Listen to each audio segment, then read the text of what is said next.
everyone, and welcome to Introduction to Digital Storytelling with WeVideo.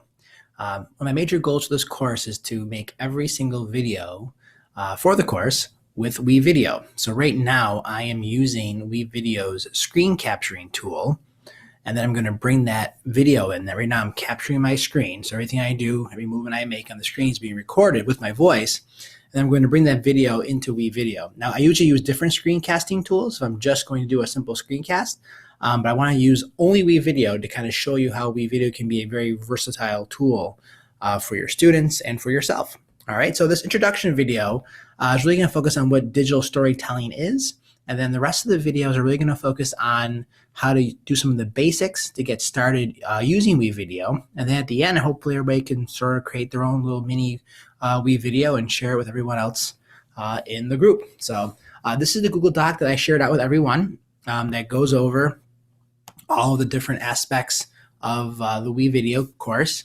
I'm going to have all the videos posted here eventually so you can go back and use them even if the course is over and you're not in Schoology, okay?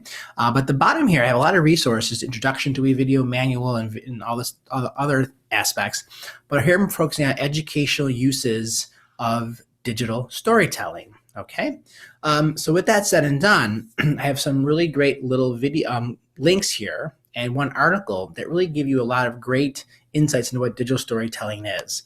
So I'm going to ask you to go through some of these. You could pick and choose. There's a lot here, obviously. This is a great site that I found that's educational uses of digital storytelling.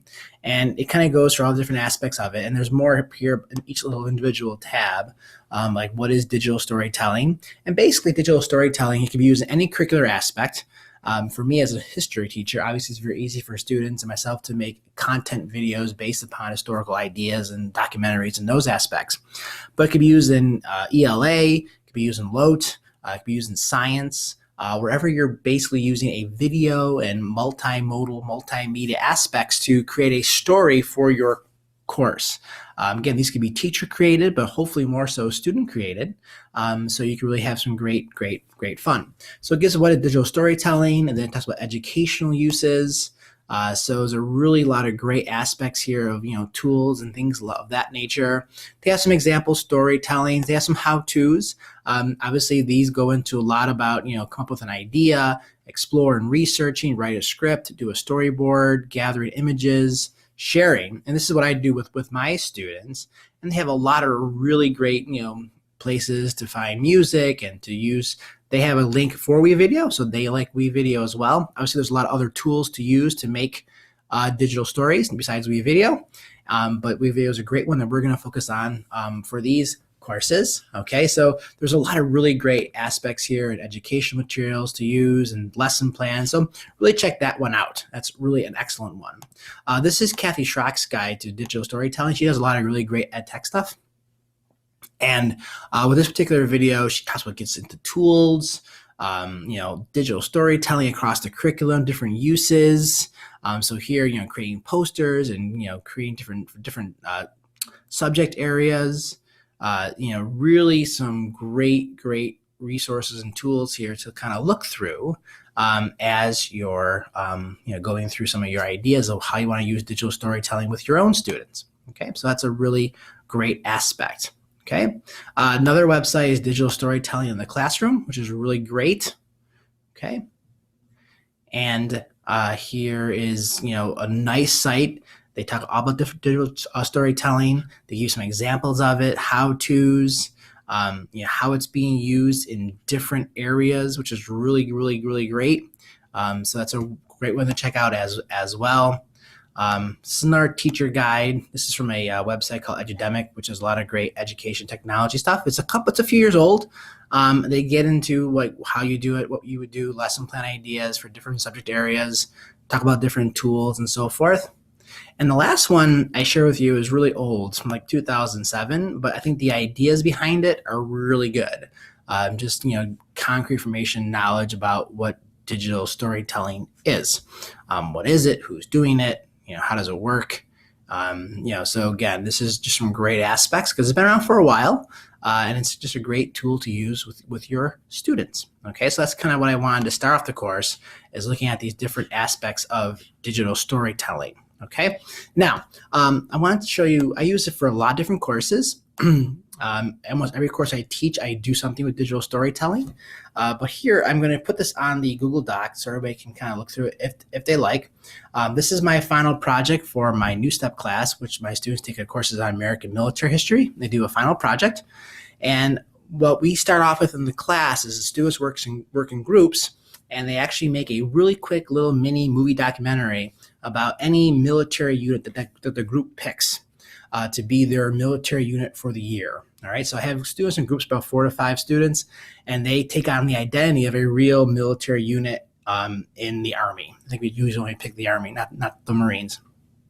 And to give them a great sense of working together, they do a quick little research where they give me like sort of the brief history of their unit.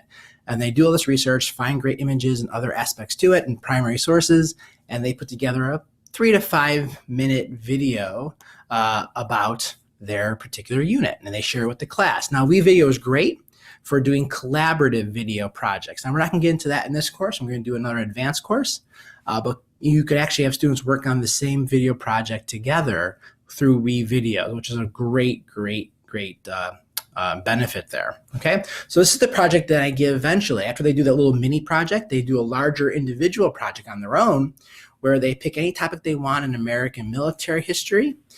Some students pick their family members who have been in the military, maybe a grandfather, great-grandfather, even people who have passed away, certainly, and they could do their life story, or they could do any sort of topic they want and write a thesis sort of script about that topic. Now, I say script for a reason, because they're doing a paper, they're doing their research, they're doing secondary sources, primary sources, but rather than writing a formal research paper, they're really thinking about how this will appear on the screen, and they're writing a script. So they do all the research, they write the script, they gather all the images, they gather video clips, they gather music and effects and sound effects, and they put together documentaries. They're about usually around 10 minutes long.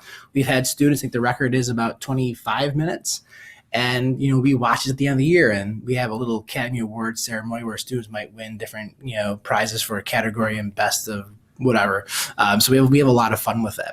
So here's their project overview that I use with them. What their steps are, what they must do, and they got to create all these images, and they got to do great research. I used to have them do a separate storyboard, and storyboarding is on the examples in the websites where you kind of lay out your images with text. I've sort of skipped that step, and I have them go right to WeVideo and lay out their images there first, but you can still do that. And they got to share their projects with me. And then I used to have them use any software they actually wanted to. But now I have them use, sorry about that, WeVideo. I'm part of a trial where I have full access to the full WeVideo. I'm going to show you what the full paid version looks like. Then I'm going to show you what the free version looks like.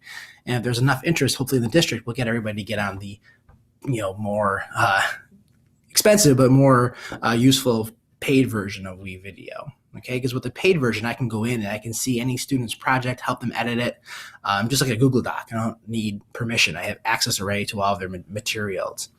We talk about getting some great free sound effects and music from YouTube.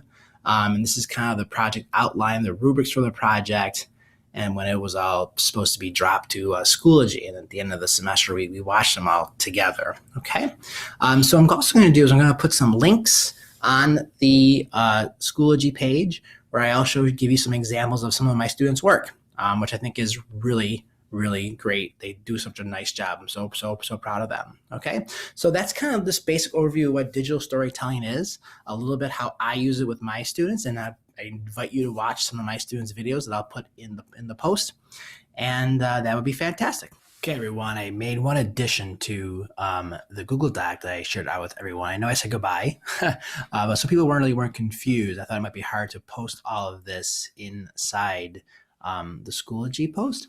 So underneath the first module in our Google Doc, I have here the class project sheet that I just showed you. That's the one I went through about my NU final project. Here's some examples of different storyboards students can use. And I have some video examples of what students made with their videos. There's a lot there. You don't have to watch them all, certainly. Storyboard example of a student script, a rubric example of a video that a group made, and a storyboard of what a group made. Okay, so that should help you. So to kind of give you some sense of where this can go and how you can create these. Okay, so hope that helps and have a great day. Take care. Bye-bye.